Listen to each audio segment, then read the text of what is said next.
Cum a și promis, în fiecare săptămână, nutriționista vizitează Academia Vedetelor. Cine și cât a slăbit, vedeți chiar acum. Bună seara! Ce faceți? Bine! Bine! Vă așteptăm! Am văzut că mă așteptați, deci vă așteptam și eu pe voi ca să fiți toți împreună. Îmi spuneți fiecare dintre voi câte puțin despre săptămâna care a trecut. Ce a fost interesant la tine? Eu am încercat să respect ceea ce mi-ați spus dumneavoastră, dar săptămâna asta am fost stresată și s-a adus într-o zi înghețată, eu am mâncat înghețată. Dar de ce ai fost stresată? Cu piesa, am avut o săptămână și mi s-a părut drastic, dar am încercat să țin. Am fost stresată din cauza că... O să vedem când o să ne cântărim și când o să ne măsurăm, din cauza că te-am urmărit și eu și am obiecții. În prima săptămână ai fost mult mai bravo, după care eu văd că lucrurile descresc, dar discutăm. Să fii sinceră, să-mi spui care, până la urmă, de ce ai procedat așa și nu altfel. Da. Arpi? Eu mi se pare că merg pe calea cea bună. Pentru mine o fac, nu pentru dumneavoastră. Irina? Deci eu până duminică nu am mâncat deloc de la ora 2. Duminică am venit acasă și erau colțunași și am mâncat pentru că eram... Mă rog, am mâncat, m-am scăpat. Altceva nu era decât colțunaș? Era plăcinte. Ce ai avut de ales între plăcinte și colțunaș și atât? Da. Mihai? Cum a fost? Da, cum a fost? Ca de obicei. Ca de obicei... Eu mănânc cât îmi trebuie, nu cred că am făcut eu știu, să schimb ceva.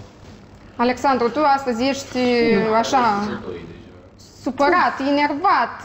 Nu. Nu? Totul e bine? Nu, tot e foarte bine. Totul e foarte bine? Normal, Dar normal. eu n-am scris nimic ce am mâncat. Nu, în cazul acolo. tău vedem doar la kilograme. Deci să sperăm că ai adăugat măcar 500 de grame, deci dacă nu un kilogram. Andy? Da, în abdomen s-a transformat într-o burtă. Nu, s-a început să se vadă, să se contureze. Deci mușchi abdominali și nu... Înainte când mă încordam era un balonel. Acum când mă încordez a început să se vadă o umbră. Mușchii abdominali drepți, așa? Da, ori mor, ori înseamnă că... Nu, la sigur nu mor. Dar am mai crescut în cap mai greu în pantaloni, am senzația. S-a îngrășat puțin. Vedem, A ne cântărim și vedem. cap în... Așa. Taci. 81.2. Ia să găsim... 3 kg jos tu? Să găsim ancheta, Lorena. Așa.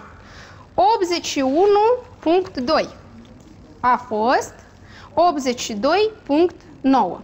Eu aș zice că este bine, așa-i? Cum să nu fie Dar bine într-o săptămână? îmi permiți să-ți spun obiecțiile care le am? Eu nu am respectat întocmai cu... Da, am văzut și a văzut o lume întreagă și îmi pare rău. Ai mâncat noaptea? Da, am mâncat 2 felii de salam cu ketchup. Da, asta e greșeală. Asta e greșeală. Nu se poate. Cât de tare nu ai vrea. De ce n-ai luat o sticlă de apă și să o beai pe toată? Nu trebuia. Salam, mai ales ce? Salam. Deci este o greșeală. Așa, Marț, când ai fost la întâlnire, da? Ce ai mâncat acolo? Tiramisu. Și câte porții ai mâncat? Vezi, eu și despre asta știu. Îmi pare foarte rău, sincer îți zic. Nu aș vrea să te descurajez, aș vrea să îți provoc așa o senzație ca să ai suficientă forță să mergi mai departe.